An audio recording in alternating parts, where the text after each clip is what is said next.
Assalamualaikum warahmatullahi wabarakatuh. Selamat bertemu bersama saya Dede Abdul Mujib, guru biologi di SMA N1 Mangunjaya, Kabupaten Pangandaran. Pada kesempatan ini saya akan menyampaikan bahan ajar yang akan disampaikan oleh saya di kelas 11, yaitu jaringan tumbuhan. Pertama yang akan disampaikan yaitu tentang pengertian jaringan tumbuhan.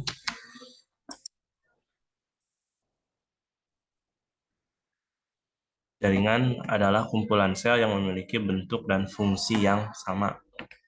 Disebut jaringan. Ini konsep dasar yang seharusnya harus dipahami oleh siswa di kelas 10.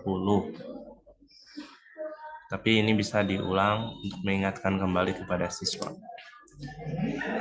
Selanjutnya jenis-jenis jaringan tumbuhan. Secara umum jaringan tumbuhan dibedakan menjadi dua, ada jaringan meristem dan jaringan permanen. Jaringan meristem nanti dibahas tersendiri.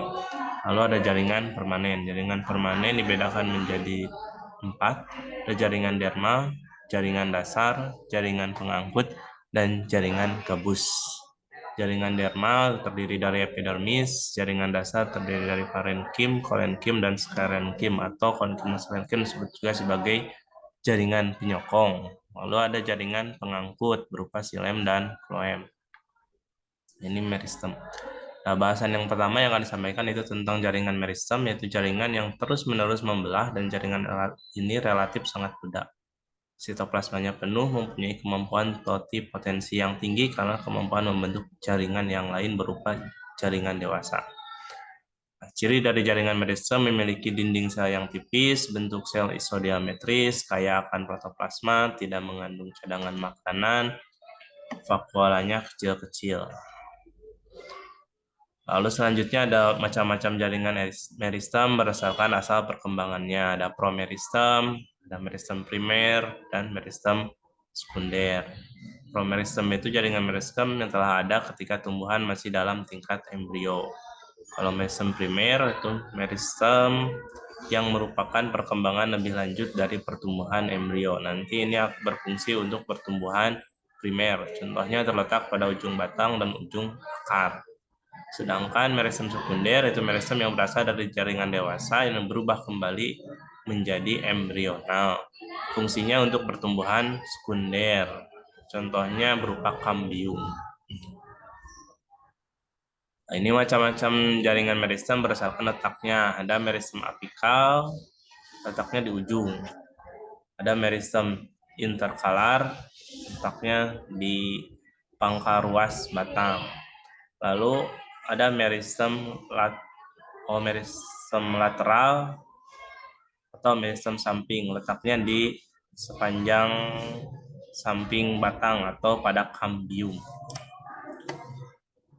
Lalu ada jaringan permanen. Kalau jaringan permanen itu sudah berhenti melakukan totipotensi, berbeda dengan yang tadi jaringan meristem. Ini ada epidermis, yang pertama ini yang paling luar, yang letaknya di paling luar. Fungsinya untuk pelindung, peresapan air, penguapan air yang berlebihan, tempat difusi O2 dan CO2. Lalu ada parenkim, ini gambar parenkim. Parenkim itu ada yang berfungsi sebagai parenkim asimilasi. Ada yang berfungsi sebagai parenkim primbun, parenkim air, dan parenkim udara. Lalu ada kolenkim, ini kolenkim fungsinya terdiri sebagai penyokong dan memperkuat organ. Lalu ada sklerenkim, ini fungsinya sebagai penyokong dan pelindung. Lalu ada xilem, xilem untuk mengangkut air dan garam mineral terlarut dari akar ke daun.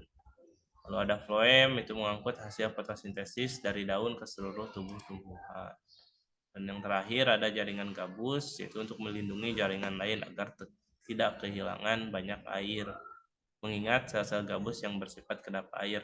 Itu konsep pokok yang akan disampaikan dalam pembelajaran jaringan tumbuhan di biologi, mata pelajaran biologi kelas 11. Adapun selanjutnya untuk memperkuat pemahaman mereka tentang jaringan itu akan dilakukan praktikum. Sekian yang bisa saya sampaikan. Terima kasih. Assalamualaikum warahmatullahi wabarakatuh.